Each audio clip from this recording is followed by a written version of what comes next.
Because what we're going to really try and understand is this dichotomy and this seeming contradiction that on one hand, Hashem creates everything. Hashem's in control. Hashem's running the show. Hashem's got it. Hashem's on it. Hashem's carrying you, like the Baal Shem Tov says, like a mother carrying a newborn baby. And we're going to learn that bitachon, the trust, means that we need to trust Hashem in that. Yet, on the other hand, we're not allowed to rely on a miracle. Yet, on the other hand, we shouldn't be doing things which are overtly dangerous. Yet, on the other hand, we need to go to work, unfortunately.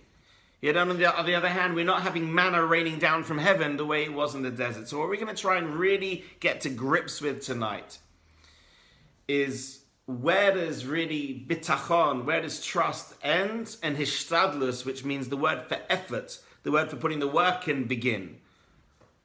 Where is that line? Because it's very hard to understand it. We're going to speak at the end about the halachic question about can we even take out life insurance. It seems that the Chofetz Chaim would say to people they shouldn't take out life insurance or fire insurance. We're going to go into that. That's not going to be the conclusion, by the way, so just in case anyone leaves us and they think Rabbi Hill's teaching us irresponsible stuff, don't worry, but we're going to go through it and we're just going to try and understand it and grasp the nuances, at least understand where the Chofetz Chaim was coming from before we understand the conclusions. I think it's super relevant during Corona time, when I think many people, especially during the height of the pandemic, struggled with the idea of should I go to synagogue even when it was legal, if it could have been a little bit dangerous. In other words, where is it that you can do a spiritual act and on the other hand, will the fact that I'm doing a spiritual act save me from potential danger? We're going to speak about that. We're going to speak about when to worry, if at all. Are we even allowed to worry? When to worry?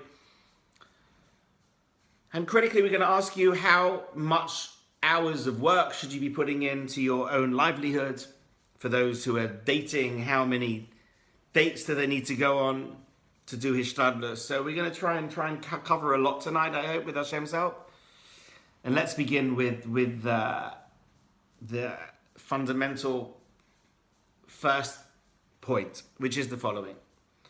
There's a mitzvah in the Torah, which is emunah and bitachon. There's a famous book written by the Chazon Ish, Rav Rami Yishai Karelitz, who explained that it's not about merely having faith in Hashem, it's about having trust in Hashem. And as Howard's sprinting along right now, you will know from his Tehillim group that so many times in Tehillim, King David uses the expression, B'tach b'Hashem, have trust in Hashem. One of my favorite Tehillim is V'abeiteach b'Hashem, someone who has trust in Hashem, Chesed Yisovevenu, kindness encircles him. Which means that the bitachon is a must and really helps and really protects. And therefore the premise is the following, everybody. Listen up. This is how it works. Emunah does not mean that God created the world. That's it. You know, maybe the first of the 10 Commandments, where we speak about, I am Hashem, your God, who created the world. But it doesn't say that. The 10 Commandments says, I am Hashem, your God, who took you out of Egypt. So even in the 10 Commandments, which is really talking about the belief in the creator of the world, it's actually belief. Why does it not say, I am Hashem, your God, who created the world? Because that's not really the mitzvah. That's obvious. It should be obvious to anyone that God created the world. That's easy peasy. The real effort, the work, the spiritual mitzvah is that Hashem is running the world and has got you and is looking after you. And just like Hashem took you out of Egypt, and hopefully we can all agree on that the 10 plagues, the splitting of the Red Sea, was so obviously a miracle. So similarly, the fact that we're all still living and breathing here post the pandemic or during the end of the pandemic is because Hashem's chosen that we can still be alive. The fact that we've all earned what we've earned this year is because Hashem has chosen. Everything that happens in our life comes from Hashem. In other words, the Rambam writes in the first of the 13 principles of faith, here we go, Ani ma'amin be'emunah shalema. I believe with 100% faith, shahaboyre, that the Creator, Yisparach Shmai Hu Boirei, he creates Umanig and sustains L'chol Abruim. Not just humans, but every creature. So we're going to see soon every bird in the sky is overseen and supervised by Hashem. Everything's Hashem. Everything. Everything. The weather. You know, you can get all these very cool apps now. I recommend AccuWeather. Much better than the BBC one. But you know what? It's really just giving us a description of what Hashem's doing. It's not. And the weather doesn't work in and of itself. It's Hashem deciding what weather to give us. And that's why, just because it says something in the forecast doesn't mean that necessarily it will happen. You have to learn, really, the app should say, Im Yirtzeh Hashem. If Hashem wills it, this will happen. That'll be a really holy one. That would be cool if it could say that. At any rate, the first principle is to believe that God not just created the world, but is sustaining the world. How much money you earned this year, how healthy we are or not, if we're married or not, if we've had children or not, if we're healthy or not, all comes from Hashem. The fact that there's coronavirus in the world right now is from Hashem. The fact that now, in England, just now, they made the thing where weddings are allowed, over 30 people, but you can't apparently dance inside, and it's not advisable to dance outside, but potentially you can.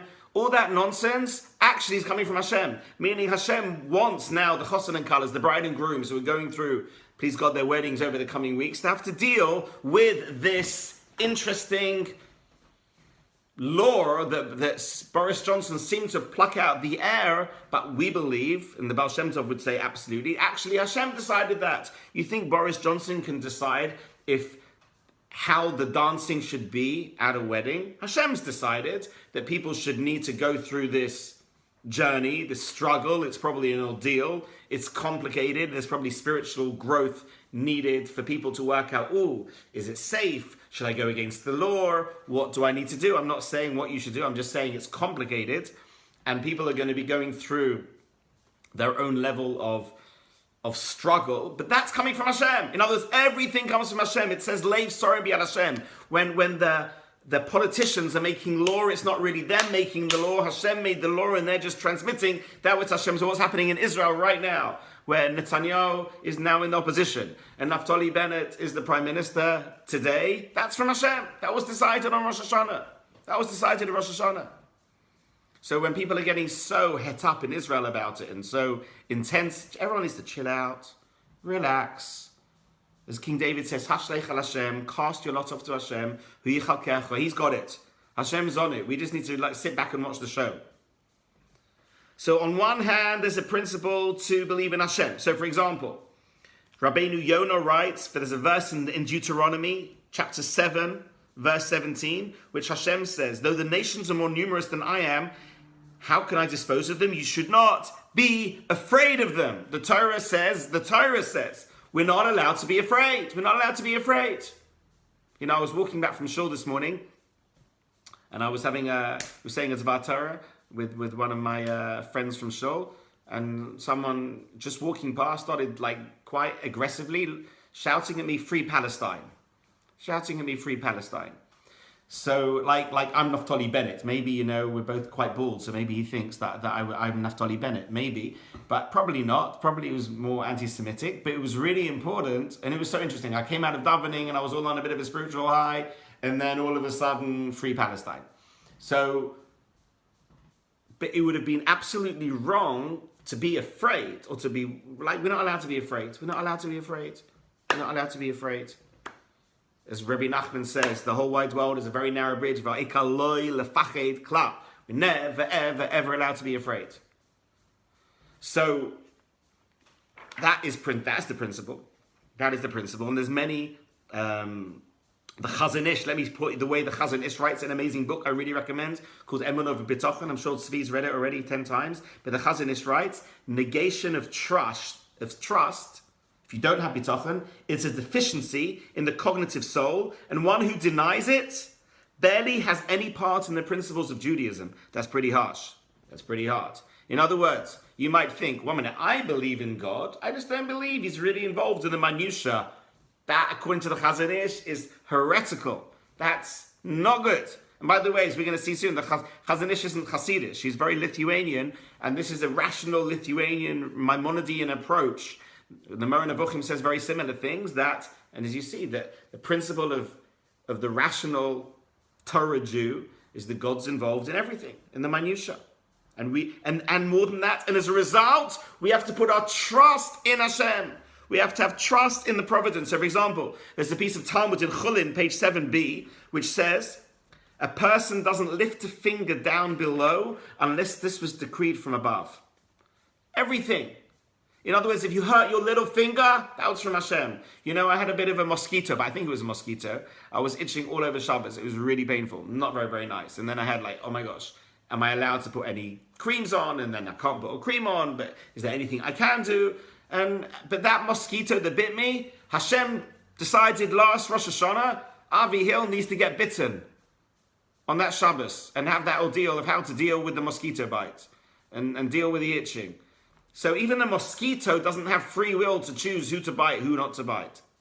That's a principle that the Rambam says. In fact, Rabbi Shimon Bar Yochai, the great author of the Zohar, he says in the Zohar the following. Listen to what he says. He says when he was in the cave, they came out of the cave after 13 years and they saw a person hunting birds. And Rabbi Shimon Bar Yochai, who could be access to spiritual world, he kind of, can you imagine seeing the parallel universe? He could see what's really going on behind the scenes, going on behind the curtains. So what he said was, he could hear a voice saying, Dimus, Dimus, which means release, release. And the bird escaped. But then he heard a voice saying, Spakula, which means to kill. And then the bird was caught. And Rabbi Shimon Bar Yochai therefore said, if that's the fate of a bird, if a bird, someone is going clay pigeon shooting, somebody who's shooting birds, catching birds, if every bird that's caught or every bird that's released, it's because of a voice from up high, all the more so, Azlot with Baalei Bechira who have free will, who are here doing mitzvahs. How much more so every little mosquito bite, every little... You know, when people have had vaccines, different people have reacted different ways to vaccines. I think I had probably one of the most unique symptoms from a vaccine. One of the side effects. I managed to get a black eye from my vaccine. I don't know if anyone else ever did that. And if you don't believe me, check out on Instagram my talk that was posted yesterday, which was at the time when, the day after my vaccine, because basically I fainted in the night and fell over and I had my glasses on. And I got a black eye. It smashed my eye. I was bleeding my eye. And that was... So that wasn't because of the vaccine per se. That was because Hashem decided that when I got the vaccine, for whatever reason, that's part of my challenges. That's part of my ordeal. So we believe in those tiny, seemingly minutiae. Someone hurts their arm, their leg. My second vaccine, I just felt a bit shivery. For an hour. So that was what Hashem decided on that one. The first one, he wanted the black eye. Everything comes from Hashem. As I said, every bird that's destroyed. I was playing golf today. I don't know if I should share this with you, but I'll do it. I was playing golf today and I hit a really nice shot and it actually struck a bird. It was a real birdie, right? It was that bird, thank God, is Baruch Hashem, is recovering well. It's had a refuah shalema. But it's really interesting, that, and it was amazing. This morning I was learning the Gemara about if you hit the bird, is the bird released or is the bird captured? And then I actually hit the bird, and Baruch Hashem. So if the bird was escaped from my golf ball and managed just to get a bit of an injury from my golf ball, but now is healing very nicely. If that's from Hashem, all the more so us humans. Every little thing that happens to us comes from Hashem. So this is principle number one. Principle number one, that Hashem's running the show. Everything's from Hashem. And therefore, there's a famous Gemara in Makkas, page 10b, which says the following story of someone who is killed by accident. And it goes like this. The Torah says, V'elakim inoli yodai. Hashem, if someone's killed by accident, someone's standing on a roof. If someone's sitting on a roof, they're standing on a roof and they drop their bucket and the bucket goes and, God forbid, kills someone down below. This is how the Torah says. It says, Elokim in aliyodai. Hashem has caused it. The Bible itself, in Shmois, chapter 21, verse 13, don't listen to me, actually says that. And therefore, and then let's go on to how deep it goes. It says the following. Why should it be that the person who dropped the bucket, he's the one that's now done accidental murder? Why does God arrange it that a person who murdered intentionally should now be sentenced, therefore, to exile? There's the law in the Torah that someone who kills by accident actually has to go to the galut, has to go to the city of refuge. Why? So it says the following. Says the Rashi, we're dealing with two people. One killed a person unintentionally in a previous life, and there was no witnesses. And therefore, he got away with it in a previous life. So that's now he comes in the next life, and Hashem, at the very least, gives him what he feels is the correct karma for what he's done in a previous life. And therefore, we have this amazing chazal, and I think it's really important to know it, called Megalgalin Chayv Alidei Chayev, where God forbid, if someone harms someone, Hashem only uses someone to be harmed if that conduit deserved to be a conduit. Okay, so for example, I'll try and answer your question in a minute, Alex. So, God forbid someone has a car crash. Let's say Johnny's driving the car and has a car crash and really harms Jamie. So now Jamie, God forbid, is in hospital. So the fact that Johnny was in the car that's not random. Johnny deserved, because of his spiritual actions, either in this world or a previous life, to be the conduit in that. What I'm trying to get at is nothing is random. Everything is calculated. Alex has asked me a question. If everything's decided from Hashem, am I listening to you now because of my decisions or despite of them? Good question, Alex. So thank you for that. Alex is saying, basically, does he have a choice to listen to my talk tonight? He's thinking to like go off and watch Netflix. Should he stay and listen? So the answer, Alex, is, as we'll see soon, here we go.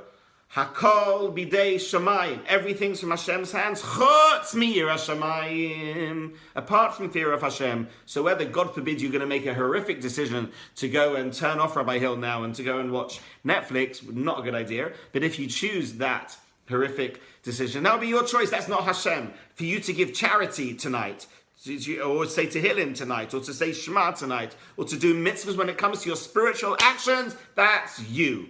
When it comes to things that happens to you, at you, that's God. You understand, Alex? Are we good?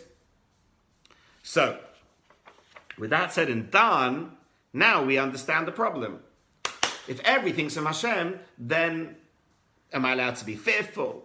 Am I not? So very briefly, I just want to share with you something about Emunah according to the Baal Shem Tov. The Baal Shem Tov says the following. The Baal Shem Tov says that a bitachon is not merely reactive, it's actually proactive. He actually believed in the law of attraction. If you're interested to hear more about the law of attraction, check out my YouTube, JNetwork 613, and go to the law of attraction and you can hear the whole talk on it. But very, very briefly, bitachon actually changes reality. Change is crazy. Real trust isn't just a spiritual way how to receive life. It's actually going to change your life. So for example, there's a Gemara in Chagigah, page 15, which says the following. It says, Rabbi of Shiloh was walking in the marketplace and he bumped into Elijah the prophet, as you do, for those who are very great. He bumped into Eliyahu Novi and he said, hi Eliyahu, how's it going? And Eliyahu says, great. And he says to Eliyahu, what's actually happening in heaven right now? And Eliyahu Novi says, wow, what's happening in heaven? Actually, let me just listen in. Yeah, Hashem's teaching Torah. And he's saying, Hillel Omer. Hillel says, Shammai Omer. Shammai says, he's teaching the laws of Hillel and Shammai. So Rabbi Baruch Shiloh said, what about my teacher, Rabbi Meir? Is he teaching Rabbi Meir? So Eliyahu Novi says, no. Shh, don't even mention his name. God doesn't speak about him. Why? Because Rabbi Meir learned once from, he had a teacher called Rabbi Elisha ben Avua, who became a heretic called Acher. And he stayed learning with Acher after he became a heretic. So therefore Hashem is very upset with Rabbi Meir. So Rabbi Rav Shiloh said to Eliyahu Novi, this was my Rebbe, how dare you say that? Rabbi Meir knew how to differentiate the good from the bad. He knew to take the good from Acher and obviously leave the bad. And he was only doing it to be Makarev, his old teacher that went off the derech. He was trying to help his Rebbe. And therefore, Eliyahu Novi said, one minute, let me just think. I can hear Hashem's now saying, Rabbi Meir Omer. As a result of what you just now said in this world, Hashem has now changed his position. And now Hashem is now quoting Rabbi Meir. Explanation. Our actions below, as the Zohar says, affect what happens up high. Therefore, let's say there's a salvation that you want. Let's say any of you are struggling, God forbid, financially. The Baal Shem Tov would say, by starting to have a really positive outlook and saying everything's fine, Baruch Hashem, I'm going to see great livelihoods in the coming months. Hashem's going to give me everything I need. I'm putting my whole faith and trust in Hashem. The Baal Shem Tov says that's going to create a ripple effect. That creates a positive energy. Positive things will come from your positive words. In psychology, we call it NLP, neuro-linguistic programming. Other people call it law of attraction. We just call it emunah and bitachon. We call it, that's the way it works. By, as the Lubavitcher Rebbe said, it was his Yortzeit yesterday, so it'd be nice to quote him. He would say, think good and it will be good. Think good and it will be good. The way you think, the way you say, creates a reality. That's what bitachon means. Now, in light of that, we have a big question very quickly, before we get into the worrying. It is not as simple as that. It's not as simple as saying just having faith and trust, everything's going to be okay. We all know stories of people who are very great, who had faith and trust, and things weren't okay. I'll give you an example. I had a teacher in Teres Moshe, in the yeshiva I was there, who was an angel. He was literally like an angel of Hashem, a malach of Hashem, called Rabbi Twersky. Rabbi Twersky is this holy angel who just wanted to learn Torah 24/7. Good, kind, honest, ethical, angelic. He was davening in Haranoff a few years ago. He was sitting with the talis over his head, davening away, and the terrorist came and stabbed him in the back when he was davening Yom Midah, and he died. He was brutally killed in the midst of his Amidah. That's a bit more problematic than that. Meaning, you have someone with the tzachos, someone who's praying, yet Hashem is deciding to kill him. He's allowing him to be killed. So we see it's an example. It's not simple as saying everything's going to be okay if you have faith and trust. So this is where it gets a little bit more complex. And again, tonight's not the night where we're going to speak about life back, and I think we've done it within the 49 steps. But those on Facebook, by the way, there's a problem on Facebook, very well. So on my Facebook profile, it has my Zoom. So just connect to my Zoom. Nice to see you guys. So go on Zoom. It can be working well on Zoom.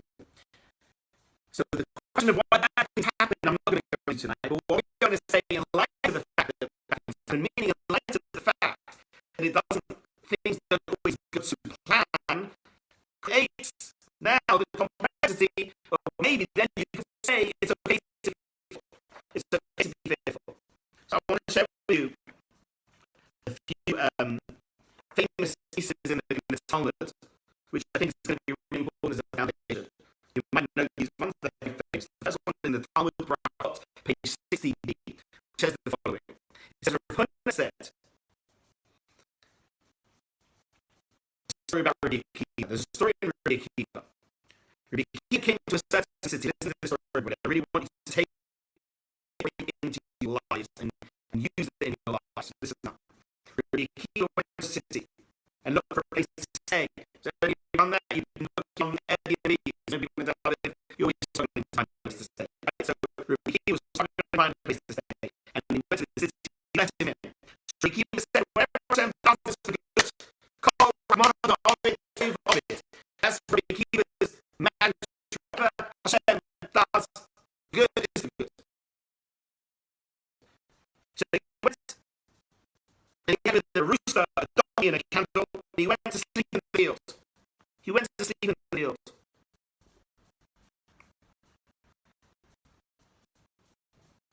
So what happened?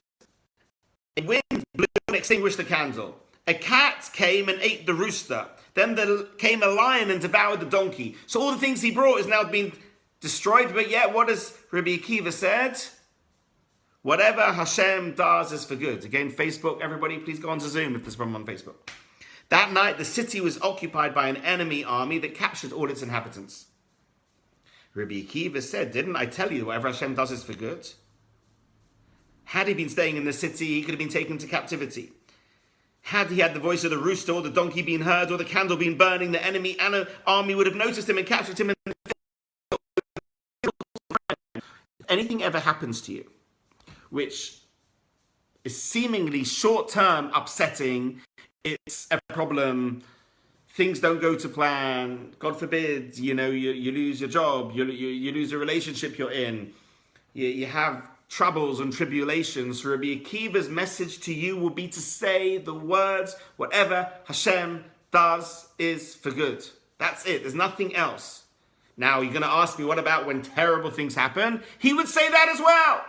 You have to understand something. And he did, by the way. Rabbi Akiva wasn't a hypocrite. He was killed by Romans, tortured to death, and he said, Hashem, thank you so much for giving me the chance to say the Shema, to say that I'm giving up my life for you, b'chol ma'odecha. We're going to get to Ishtadus in a minute. Jamie.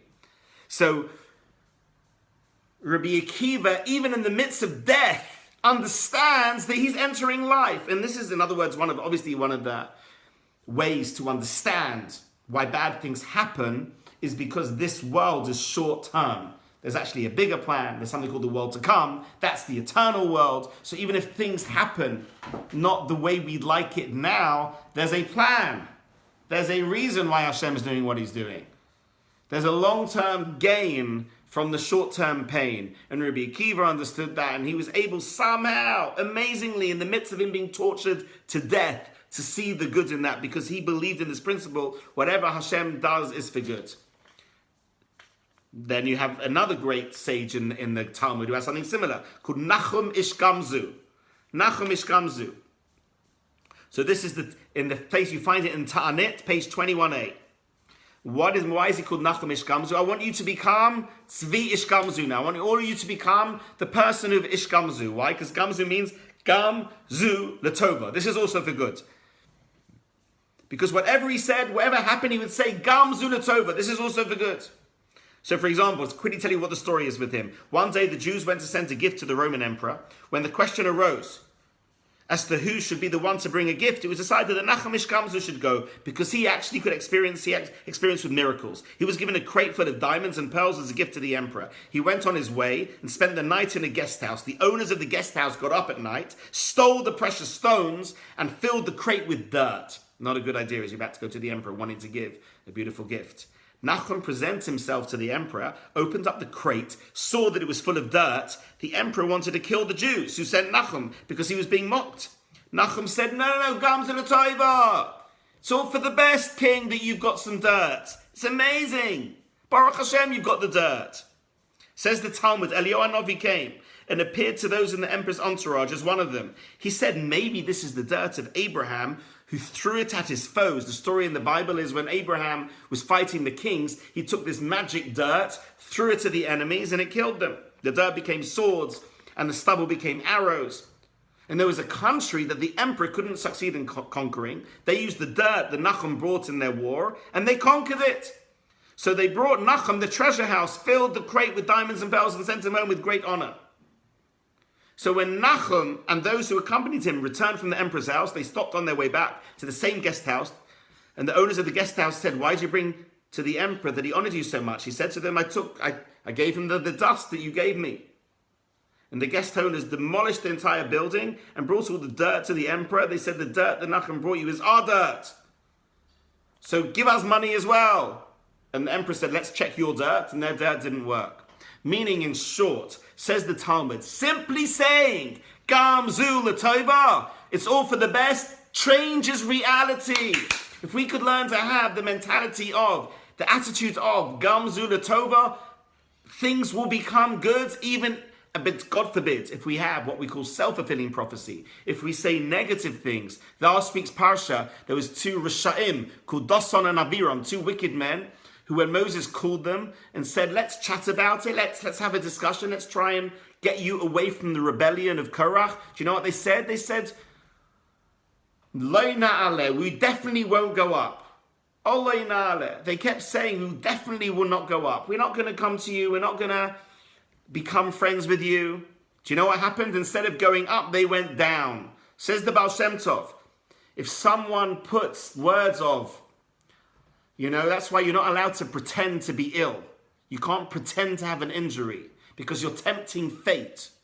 We're not allowed to say negative words because just saying negative words, sometimes if someone's going through a hard time, they, God forbid, say the words, oh, I wish I wasn't here anymore. I wish I was dead. No one should ever say that. Never say that. First of all, there's this phrase called Al Tiftach Pele Satan, don't give mouth to Satan, and moreover,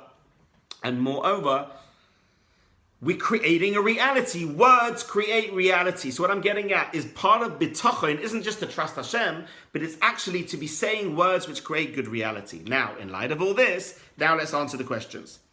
So what about fear? Are we ever allowed to be fearful? Are we ever allowed to be fearful? So for example, during coronavirus was a good example. Well, let's say it was legally allowed to go to synagogue. Would you be allowed to go to synagogue or whatever? Would you be allowed to go and give your friend a hug, your grandmother a hug, your mother a hug, from a spiritual perspective? From a spiritual perspective. Can we say, I have trust in Hashem, everything's going to be okay? You say, Gamzel Tova, it's all for good. And are we totally protected? Do we have this force field of protection? Because you know what? We know that not to be true. One of my Rabbis, Rabbi Twersky, he passed away during Corona. A lot of the greatest people who had the greatest attitude passed away during coronavirus. So Rav Hillel said something very interesting. My Rabbi Rav Hillel, I think you can see him behind me, that's the sage behind me. Rabbi Yaakov Hillel says very, very importantly, and this is principle number one in terms of how we balance life's dangers and trust. He said, definitely when there's a pandemic, the angel of death is all over the place, is everywhere. And when the angel of death's everywhere, get away, hide. We'll close the doors. You're not allowed to put yourself in overtly dangerous positions. Why? Because there's a principle called Ein Seimchen Ala Nes. You're not allowed to rely on a miracle. So even though we rely on Hashem, but Hashem's created a world where He's hidden. And He's created a world where since we sinned with Adam and Eve, we're now stuck in the maya of the illusion that Hashem is hidden. In this maya, there's this game we have to play, which is called Hishtadlus. We have to put effort in. We can't rely on miracles. So you can't just jump off a tall building and expect God to catch you. So please, no one do that. We can't go and just start walking in the middle of a motorway and say, I'm cool, I'm protected. Because you're putting yourself in an overtly dangerous way, and that's actually tantamount to suicide. And that's forbidden. That's a spiritual crime, as we said. The only thing Hashem doesn't control is your spirituality. And one element of your spirituality is to protect your health. Since there's a mitzvah in the Torah, you need to look after your body very much. So you can't do things which are definitely, inevitably, going to harm you physically.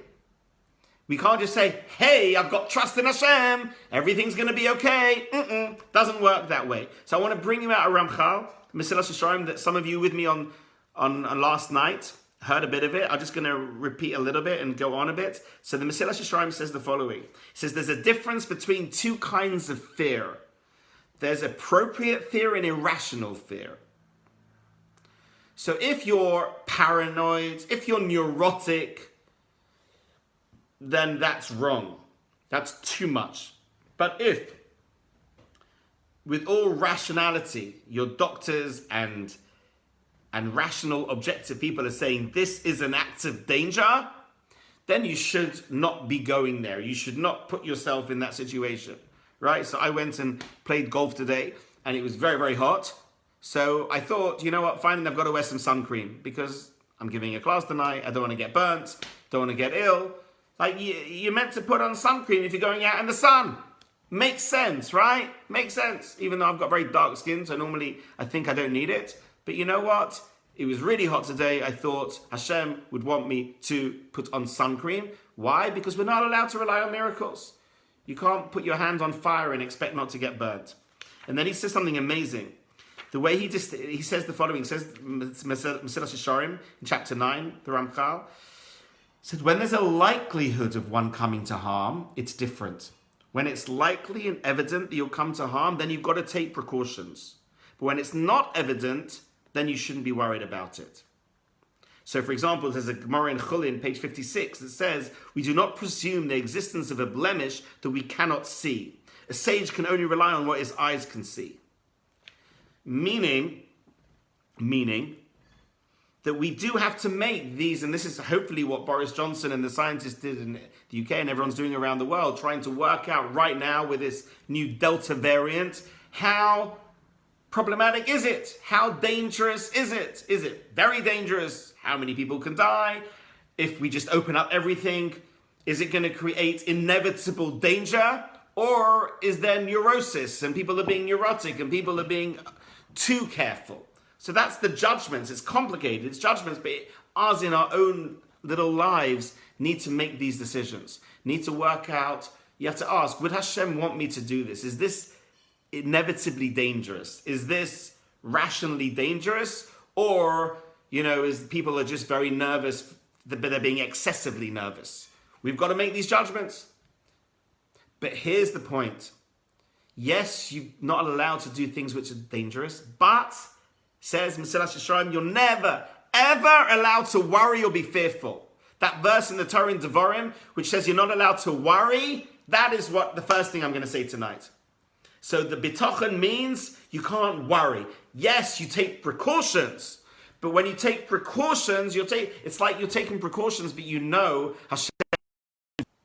The moment we start worrying, we go into this genre and the field of worry, that's a lack of bitachon. That's a lack of bitachon. Take precautions, but you can take precautions without worrying. So that's the first step. And therefore now we understand a famous piece of Talmud. There was a Talmud about, in Kiddushin, page 39, which is one of the reasons, by the way, Rabbi Meir's teacher became a heretic. Because there's two mitzvahs in the Torah which promise long life. They are, anyone want to write in? What are the two mitzvahs which promise long life? Someone can write in while I have a drink, l'chaim. They are honoring your parents and sending away the mother bird. The Talmud says, a father said to his son, go up to the top of the ladder and send away the mother bird. And this boy did it, and then on the way down, he fell down and died. The Talmud asked, how is that possible? He's doing the very two mitzvahs which promise long life. So first of all, you see that the long life, it doesn't actually refer to long life in this world. But more than this is the point, the Talmud, one of the answers was, but it could have been a rickety ladder. If it was a dangerous ladder, then trusting Hashem doesn't help. And this is really what I want to share with you. Right? If something's super dangerous, at that point you can't just say, hey, I'm okay. You see, there's a chazal which says, Shluchei mitzvah ein nizokin. Someone who's an agent of a mitzvah can't be damaged, can't be harmed. So people misunderstand that. By the way, that's one of the reasons that when we travel, some people take money with them to give charity on the other side, because we're taught in the Talmud, shlochei mitzvah ein nizokin, someone who's a messenger for a mitzvah can't be harmed. But that is not during a pandemic, not during a war, not doing something very dangerous, and not doing something which is inevitably dangerous. So for example, you can't say, I'm going to be a shlech mitzvah, I'm going to give charity to someone, but then jump out of a plane with a parachute that I haven't checked yet. That's madness. That's nuts. That's insanity. We can't be insane. If you're being insane, it doesn't work, right? There's a mitzvah, don't be insane, or don't be an idiot. Or the Dayan Lopin used to say about the Code of Jewish Law, or there's an extra chelek called common sense. Let me just see, Katie had a question. What was Katie's question? What was about to ask about traveling, yeah. So So when you're traveling, yes, you should take a mitzvah with you and do a mitzvah on the other side, but you still got to strap in. You've still got to do things which are safe. You still got to take precautions. You can't be a joker. You can't be insane. You can't be reckless and say, Hashem's going to save me. Maybe that's one of the ways we understand the tragedy in Meron, that they're going to this very spiritual place, on Lag BaOmer, at Reb Shimon Bar Yochai, who we've quoted tonight, and they're dying there. Maybe, from a philosophical perspective, we can say that if it was very unsafe and they got rid of all the entrances to get out apart from one tiny exit, which was a catastrophe waiting to happen, then maybe let's not blame God for that. Meaning the normal concept of spiritual protection helps you only works up until a point. It only works when there's not something overtly reckless. If it's overtly reckless, then you're relying on a miracle. And then, as you see, some people survived. Some people didn't survive. Some people, Hashem said, it's time to come to the world to come. To the holy 35 tzaddikim that left this world that night, Hashem decided that they need to come to the next world. But we see that just being on Lag BaOmer, at Reb Shimon Bar Yochai, didn't protect them in this world. And therefore, we shouldn't think that just when we do a mitzvah, we're going to be okay. Anyway, so what we're saying is we should definitely eliminate fear. The notion of this, you shouldn't rely on a miracle. You shouldn't rely on a miracle. And yet, so that means that we can't just say, if I'm doing my spiritual best, I'm protected. You're looked after, but it doesn't mean everything's going to go the way you want it. And therefore, we still have to take precautions. And therefore, when you see that in the Torah, there's actually a mitzvah in the Torah that says to take a precaution. Do you know what that is? There's actually a mitzvah, do you know this? To build a fence on your roof. If you have a roof, there's actually a mitzvah in the Torah in chapter 22, verse 8, called Marker, to actually build a fence. Because you're not just allowed to rely on a miracle. If you're on a rooftop where there's no fence, God forbid someone could fall off and die. Build a roof. Very important. There's also a piece of Shabbat, page 30, Shabbat, page 32. It says, a person should never stand in a dangerous place and say that a miracle will save him, because a miracle may not come about. And even if it should occur, this miracle is then deducted from his merits, which is very interesting. So you can't even do something to create the miracle, because then it might not even be good for you anyway. Because let's say a miracle had to happen, it's going to be taken away from other merits that you do as well. Now let's get to the question of working. So all of you who are working, why can't we just say, 1 minute, let's just have trust in Hashem, and let's just sit and learn Torah all day and do acts of kindness all day, and just like Hashem sent down manna from heaven, Hashem will look after me too. It's a nice thought, everybody, right? So why don't we do that? Says Rabbi Dessler in Strive for Truth, since we sinned with Adam and Eve, one of the punishments was, by the sweat of your brow you shall eat bread. Hashem is now hiding, and we have to do this act called Ishtadlus. So that's why we can't rely on a miracle, and you've got to go to work. You've got to go to work, unfortunately. But here's what I want to share with you. That work needs to be relative to who you are, which is really interesting. Everyone's on a different level. Everyone's on a different level. Meaning, some of you may be allowed to work 5 hours a day. Some of you need to work 8 hours a day, 10 hours a day. And this is what I want to share with you. The higher you go spiritually, the less hishtadlus you need to do. The lower you are spiritually, the more hishtadlus you need to do. And this is the litmus test, everybody. Listen up very, very carefully. Let's say you're working 9 to 9, 12 hours a day working. Some people work 12 hours a day working. If you were to say, you know what? I've listened to Rabbi Hill's talk. Maybe I'm working too much. Maybe I'm doing too much ishtadlus. So what I'm going to start doing now is a little bit less. I'm now going to only work till 6 o'clock. The litmus test will be, if in a month's time you haven't made the money that you need, are you going to regret working till 6?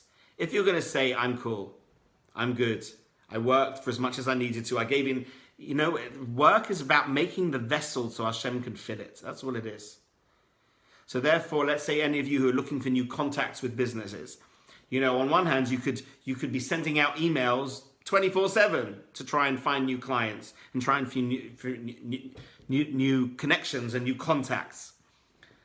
We would say that's a waste of time. Just do what you need to do. What is it that you need to do? Enough that if it doesn't work out, you won't have regrets. So the litmus test would be, let's say you make 2 emails a day. If at the end of the month, you're not making your money and you'll say, I should have done 5, then you're not ready to do 2. You've got to do enough that if things were not to work out, says Rav Dessler, you'll be happy with what you did. And I really hope you understand this. So for example, Joseph famously, when he was in the prison, when he interpreted the butler's dream, and he said to the butler, remember me to Pharaoh, remember me to Pharaoh. He got 2 years prison for that, which means, by the way, it's dangerous game, Ishtadlus. If you do too much, Hashem is not happy, because on his level, he was so high, he should have been way lower on his Ishtadlus. Last week, Cedra, we had the same idea with the spies. One of the reasons they wanted to send spies was because they felt on their level, they needed to send spies. They couldn't just rely on Hashem walking into Israel. They felt that on their level, it was the right thing to send spies. Actually, they were wrong, because on their level, they came out of Egypt. There was the generation that Hashem split the Red Sea for them, gave them the 10 plagues, gave them the 10 commandments. They should have walked into Israel happily, and Hashem would have looked after them and nurtured them and protected them from Amalek and the giants. But they had a lack of bitachon, and that caused catastrophe. This week, Cedra, same idea. Listen in on Wednesday night to hear the whole idea of Moses hitting the rock and why he hit the rock. But basically, it's the same concept. God said, speak to the rock and let the water come out. Basically, Miriam's had a rock where water came out. Like we've now got water fountains where you're getting your mineral water. In those days, Hashem had a miracle. And there was this rock of Miriam which water came out. When she died, there was no more water. And everyone was complaining. So everyone's complaining to Moshe for a change. So Hashem said to Moshe, speak to the rock and let water come out. But the Torah says Moshe didn't listen to Hashem and he hit the rock. So on Wednesday night, I'm going to explain about that. But in short, one very brief concept in the Siva Shalom says, the Slonim Rebbe says, Moshe Rabbeinu felt that on their level, they needed the hitting the rock. That was more hishtadlus. That was the correct, relevant hishtadlus for their level. Speaking to the rock was even more of a miracle. Very deep idea. But what I'm getting at, we're in you and your own life, so therefore you're the singles in here. Those of you who are single and are thinking, how many hours do I need to spend on Tinder? And how many hours do I need to spend on all the dating apps? Same idea. You need to spend as much as you feel appropriate based on your level, that if things were not to work out at the end of the month, you won't have any regrets. Again, you could spend on it 24/7 and not get anywhere, or you could spend 10 seconds and find your husband. So it shows that you just got to work out what is your level. It's complicated. There's a famous story of 4 kings of Israel that all worked out their level differently. King David, when he went to war, he actually fought in the army and he went to the front line. He could do that. But Asa said, I don't have the strength to kill them. I'm going to pursue them and I'll let you kill them, Hashem.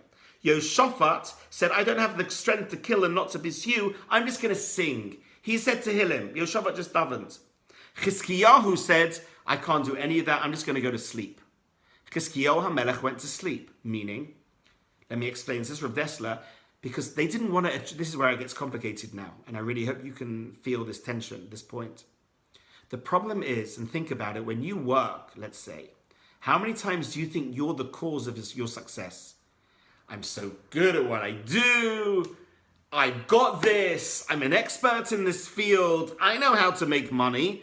Never say that, because Hashem will be, oh, really? Let me show you that.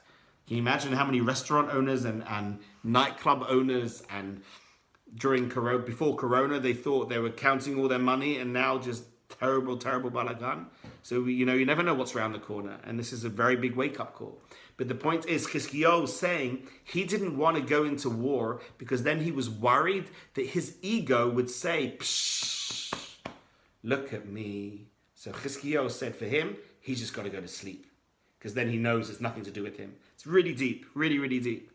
Whereas King David was on such a spiritual level, the highest level, he was able to go in the front line, put all the ishtadlus in, but know that he was not at all the cause of his ishtadlus. It was all coming from Hashem. He was just going through the motions. The beautiful metaphor from Rabbi Biederman, listen to this, and this is very important for you when you're working. I don't want you to start getting a big head and think, oh, I'm so good at what I do. Rabbi Biederman uses the beautiful analogy. It's worth coming to the whole talk just to hear this analogy. You're sitting in a car, driving, and next to you is your child, and your child also wants to feel like he's driving, so you buy the child a fake steering wheel, a toy steering wheel, so the child is doing the steering, and as you go right, the little child is going right, and as you go left, the little child is steering left. Says Rabbi Biederman, we are that little child. Your hishtadlus is essentially that fake steering. You got to do it, because unfortunately, since Adam and Eve sinned, the consequence of that sinning is we've got to play with a fake wheel. We can't rely on a miracle. It seems that we're in control, but God forbid to think that you are in control. Chas v'sholom. Hashem's in control. Do you think I just saw a question coming up in Zoom from the Holy Binyamin? If you know that you are good, but it's all Hashem, so you can say you are good. I'm not quite sure what you mean by that, but basically,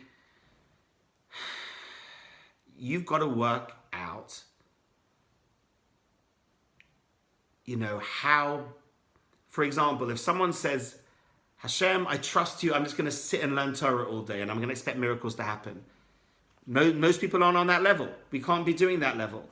You've got to do at least an amount, a minimum. Ishtadlus is about your minimum amount of work that then gives Hashem the chance to fill the vessel. That's the point. Kovas Habobis, very important. The duties of the heart says this amazing line. He says, if you believe in nature, Hashem throws you into the shackles of the illusion of nature. Meaning, if you believe you're the guy, Hashem says, okay then, leave it to you. If you think, the normal natural phenomena is how things are going to roll, Hashem is going to be that shadow and say, okay, let me know how it goes. It's not going to go well. Whereas what we're meant to do is, yes, we have to do the work, but don't believe in the work. Yes, do the hishtadlus, but don't have your faith in your hishtadlus, have your faith in Hashem. And finally, before I take questions, the question of life insurance. It's a very, very complicated question. Let me just see again, Binyamin's question again. If you know that you are good at something, but you also know that it's all Hashem, so you have to explain to me later. I haven't got a clue what you're asking. Okay, so Eli Musag, Mata Omer, Achi. So like this. Question of life insurance. Listen up. There's a famous story about the Chofetz Chaim. Because again, what we're learning tonight, you have to take precautions. So in seemingly, you meant to be taking life insurance. You should be taking life insurance. Yet the Chofetz Chaim had a story where he was in Radin in Poland, and there was a terrible fire in his road, and half the houses on the street burnt down, up until the house of the Chofetz Chaim. It got to the house of the Chofetz Chaim, it didn't burn down, and then the next 26 houses after that, I remember the name of Hashem, is the letter, the gematria numerical value of Hashem's name, 26 houses after that was protected. A few months later, the fire insurers came round, and they said, obviously your street's quite dangerous, susceptible for fires. Do you want to take out fire insurance? And the family, unbeknown to the Chofetz Chaim, said, great idea, absolutely, let's take out fire insurance. They took out fire insurance. A few weeks later, there was a fire, and the house got burnt down. When the Chofetz Chaim, and then the family said, oh, great news, Baruch Hashem, Chofetz Chaim. Thank God, we've got fire insurance. He said, you schmerels, it's because you got fire insurance that my house got burned down. I had such trust in Hashem, He was protecting it. You saw that clearly. Like Abraham, who went into the fire, he was thrown into the fiery furnace of Nimrod. He was protected, so the Chofetz Chaim was protected from the fire. He was on that level. And therefore, some people say from this story, and apparently the Chofetz Chaim did use to at certain times tell people not to take out fire insurance or life insurance. But now I think we understand why. Because on his level, that would have been a lack of trust in Hashem. Hashem had him. Hashem was watching him. But most people aren't on that level. As my wife always says, there's too many tragedies of orphans and widows who are left without any money, and there's so many charity causes looking after people like that who didn't have life insurance. It shows that we're not on that level of the Chavetz Chaim. It shows there are these terrible tragedies, and therefore, logically, and this is what we've learned tonight, if it's logic, and it's a precaution, it's a logical precaution, it will make sense to be taking out a fire insurance, a life insurance. The whole question of life insurance, some people would say, listen to this logic, they say maybe don't take out a life insurance, because then if you take out the life insurance, Hashem doesn't need you to look after your family anymore, because they're looked after. So some people say that. On the other hand, we can't understand Hashem's calculations. All we need to do is use our brain. It's very interesting. My wife, her father passed away very young, and literally, I think when I was dating my wife, or let's say the first year of my wife was saying, you need life insurance. I was like 21. I was like, what are you talking about? Right? But for her, she was so ingrained in the fear of what happens when the male member of the family dies young and leaves the family in trouble. She was so ingrained that you absolutely have to take out life insurance. So I was like probably the most expensive life insurance, like I had the highest life insurance of any rabbi out there, even though it made zero sense. But for my wife, she needed that for her own peace of mind. So what I'm trying to get at is Rav Moshe Feinstein and Rav Ovadia Yosef both write explicitly that one should take out life insurance, that one should take out fire insurance and building insurance, but same idea, don't have your faith in the insurance, have your faith in Hashem. Well, finally, before I take questions, we just now had 4,000 rockets out in Israel. And many of my loved ones and friends and brothers and sisters were rushing off to the bomb shelters. There's a famous question in Kabbalah, should you be going off to bomb shelters? Or can you just trust Hashem? So, for example, the great Briskerov, and again, you have to understand, it wasn't like he was like partying, he was learning Torah. He didn't want to stop that focus of learning Torah. So he never left the Beis HaMedrash to go to the bomb shelters. Until one day the bombing was so much that the students literally dragged him. They dragged the Briskerov to the bomb shelter. And that moment that he was in the bomb shelter, then a bomb came into his yeshiva and went straight into his table.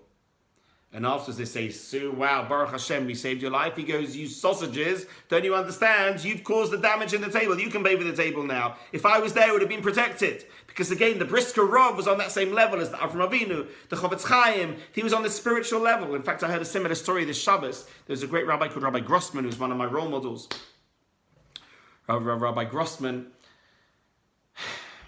he, in the 1967 war again, he used to sit in his Beis HaMedrash, and he didn't go to the bomb shelters. And then one day, a thought came to his head, which was, I need to do something for the soldiers. I'm this big rabbi, but the soldiers need to know I love them and I care for them. And it was before it was politically incorrect to have cigarettes, like to know how bad it was. So he thought, let me do a nice thing and buy them all cigarettes. He went and bought huge amounts of cigarettes and went to the army base.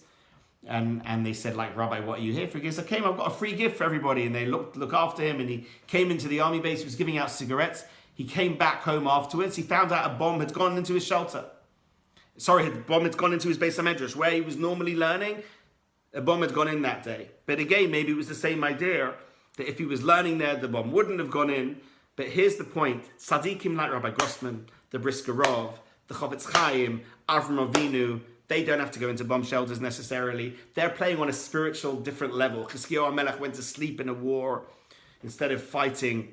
We, unfortunately, have to engage, this is the key word, have to engage in the physical world, have to go along with the illusion, have to do hishtadlus. The people who are singles have to do reluctantly some of the dating apps, some of the shit, like they can't just expect a miracle that they're going to wake up one morning and this amazing, handsome young man is going to be saying, "Mazel tov, I'm going to get married to you." Please God, that should happen, but it might not. And therefore, since we are Hashem's hiding and we can't rely on a miracle, you've got to put the work in, but critically, you can't rely on a miracle, but you can rely on Hashem.